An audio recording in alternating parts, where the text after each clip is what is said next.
Hello everyone, it's that time of the week. This is the Wednesday video.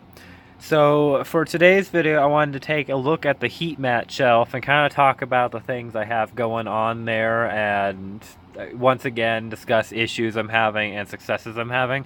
I think that's a really good way to go because this is a learning experience for me. This will be my actually third year with the heat mat, but my first year growing some of these plants on it. So I wanted to take a look at some of them. Let me move the bottle out of the way. So while not directly on the heat mat, it's under the lights. This is my, let's see if I can get a good shot in there. It doesn't look like it. Oh, you can kind of see one right there. My holder for my Dendrophylax lindeni seedlings.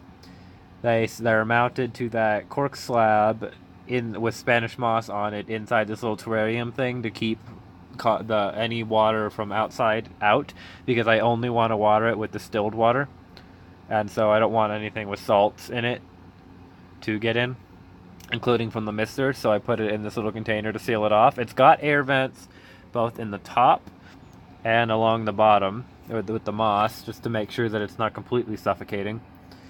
But yeah, that one's just kind of hanging from the shelf right there under the lights. And then we've got one pot of my Psychopsis. This one's actually doing really good. There's two growing leads on it, and so there's not much to look at yet. They haven't formed their leaf coloration yet, but you can kind of see some coloration on there. This is a pot of, and this is a single plant that's growing another pseudobulb. Cattleya orchidon brabant ocelot crossed on Gorianthes aeronautica spots. So this will be a fun one. It's taken its time to grow, and it's definitely not done the best for me. I've had better success with other plants, but it's recovering and it's on its way. This was one of my first batches of seedlings, so it was a learning experience. Then here's the other Psychopsis. This one has had the massive growth on it, and it's actually got another growth starting right there. You can see it right there. So that one will be a good one to watch. Also hanging up, but not directly on the mat, is my Epidendrum centripetalum. Looking good. The flowers are starting to be on their way out. See if I can get to focus on them. There we go. Starting to focus on their way out, but they still look rather good. Below it is my Bulbophyllum Colin, or Adorable Colin. This one was in bad shape when I got it. I got it to recover enough that it wanted to bloom, and is now in growth with some growth. And I'm hoping that is a spike right there, but I'm not putting any hopes on it yet. It looks spiky, but we'll see. It's got this new growth growing. It bloomed for me with its first bloom because it had not bloomed prior to getting it, and I was like, cool, that's cool. Now let me see if I can continue to get it back on track. And so far so good. The bulbs are not perfectly plump, but there's a noticeable improvement, and the plant's growing and it's looking overall better. The cross is Bulbophyllum Doris Dukes, Bill's Best clone or cultivar, crossed on Bulbophyllum echinolabium, and so it's a gorgeous plant. Behind it is Bulbophyllum trigonocephalum. This is its newest leaf that it's growing right there, and newest bulb. That one right there is the newest bulb that's being grown. And then this one actually right in front here is the newest mature bulb, and it looks really good. So hopefully it'll bloom again soon. I have spiked this one before, and I got it in spike. It had a dead spike when I got it, and a spike that was still in bud, and I got to enjoy that. And then I spiked it again a few months later off a new bulb. So that one's going to be fun to watch. Behind it is or next to it is a seedling, which looks like it needs some watering actually, a BLC Memoria Vitali Limelight. I got these at my February Orchid Society meeting. I have a few of them around the greenhouse. And then we've got my Cattleya tigrina with its new leaf. So I'm trying to figure out what I did to this one, because the leaf came out and it doesn't want to open. It's like it stayed like this the entire time. The previous leaves are like open and wide and whatnot. This is a bifoliate species, but the past three growths, including if you count this one, have all been unifoliate. This was the only one that was bifoliate. So this is going to be interesting progress. It's growing right there. The bulb grew healthy though. It grew a nice new bulb, and I think the color is from high light. So that's a good indication that it's getting enough light now. Next or in front of it is Cattleya nobloir. This one was in pretty good shape. I mean, these older bulbs were about the same as they are now. These other bulbs though were perfectly plump. And we've got a new growth on this side with a new root growing from this one. Actually, it's actually growing off this bulb, not this growth. And then on the other side we also have a new growth, which is a little bit farther along. And it grew this root right there at the base of my finger. And so it's doing well. These are my two first bifoliate species. Nobloir is one of the two species alongside Cattleya walkeriana that blooms off of a growth from the base of the rhizome. And you can actually see one here. This was a blooming growth before I got it. I got it and it had already finished blooming and was like, this was already grown. But that's what it does. It blooms off a separate thing on the rhizome. Tigrina here, though, will bloom off the apex of the pseudobulb once the plant gets big enough. It could probably bloom off its next growth. They start blooming young, but they'll only bloom like 1 or 2 flowers at a time.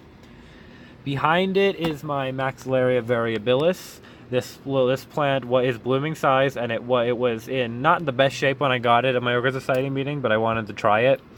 The previous owner had issues keeping it watered, and so that's what caused these pleated leaves. But it's got new growth on it, so you can see one right in the center of the camera there off that pseudobulb. The bulbs are plump now though, and the new leaves that have emerged since then are perfect and nice. I'm just trying to figure out this plant's culture a little bit more because I grabbed it on a whim, hoping that it would be good. Because at the January Orchid Society meeting is the annual plant exchange, and so if you don't get up there and don't like grab something and go, you basically lose out and you get all the crap stuff, like just the plain Phalaenopsis and stuff. So I got this and the Mormodia, I believe it is, Carrie Ray, which is the one that Fred Clark allowed me to pick the name for. And so I was surprised to find there.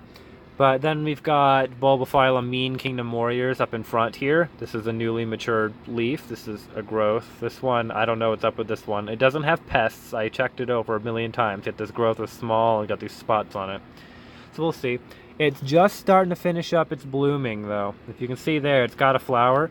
But if you look at the lateral sepals there, you can see that discoloration. And if I look at it, it's limp. It's starting to fade already. These Bulbophyllum flowers don't always last that long. Some do, but some, like this one, the Lasiochyllum hybrid, don't. This is a cross of Lasiochyllum and Mandibulare.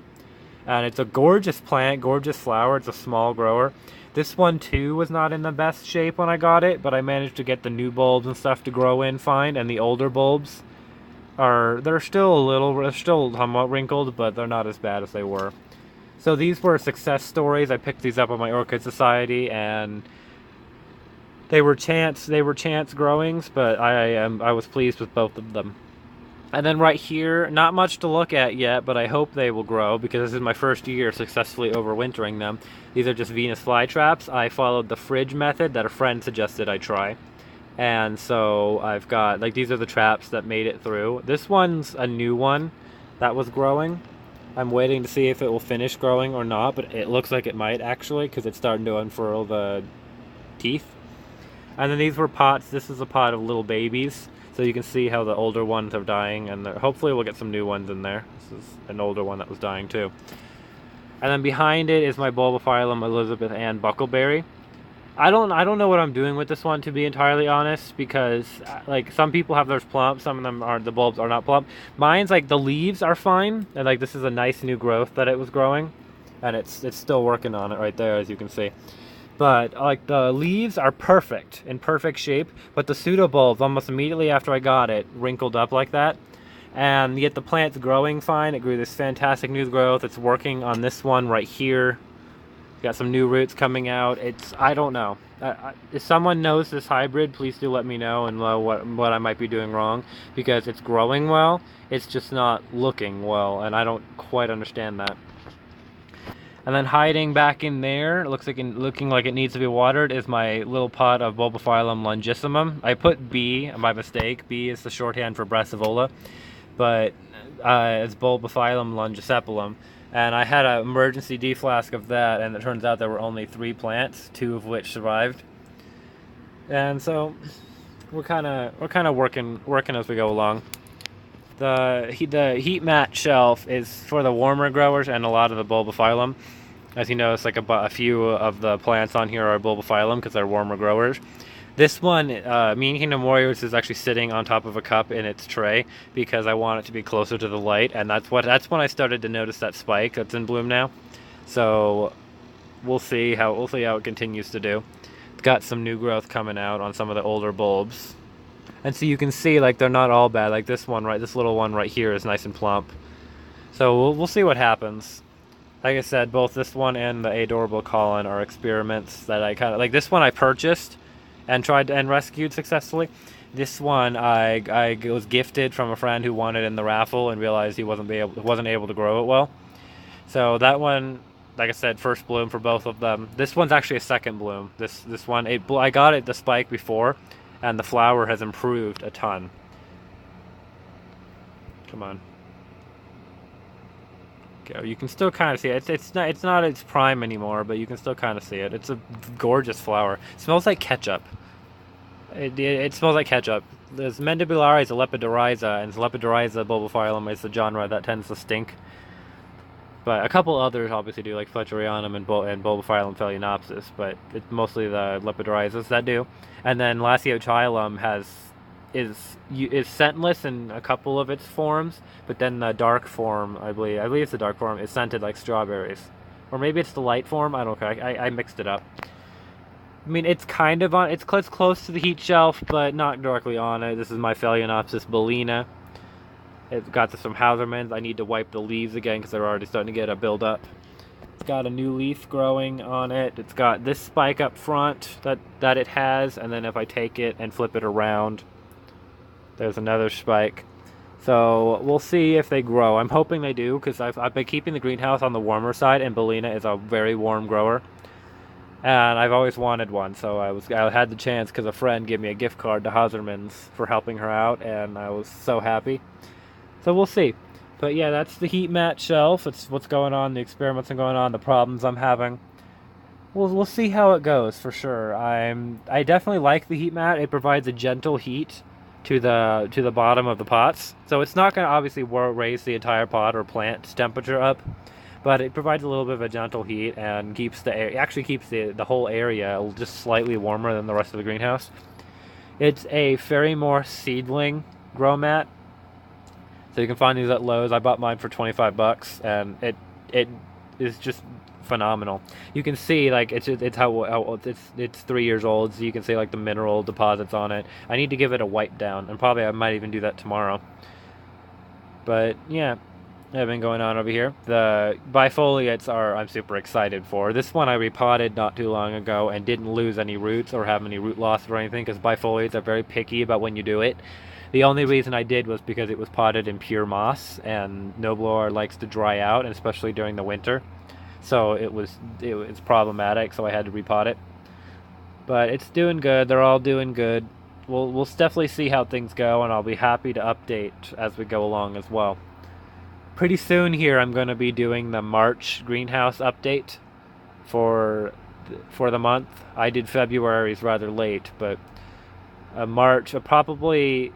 I might do it Monday, actually. Monday, the 12th, I think Monday's the 12th.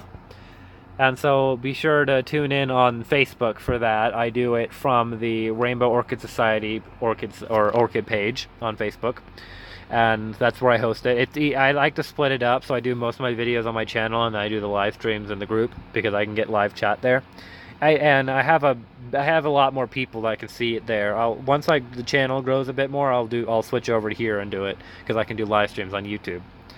So thank you everyone for watching. Please do check out the Rainbow Orchid Society on Facebook, and I look forward to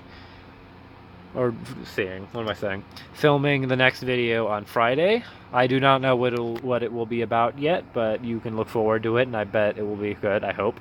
So thank you everyone for watching, and please subscribe to the channel and share this video. Thank you.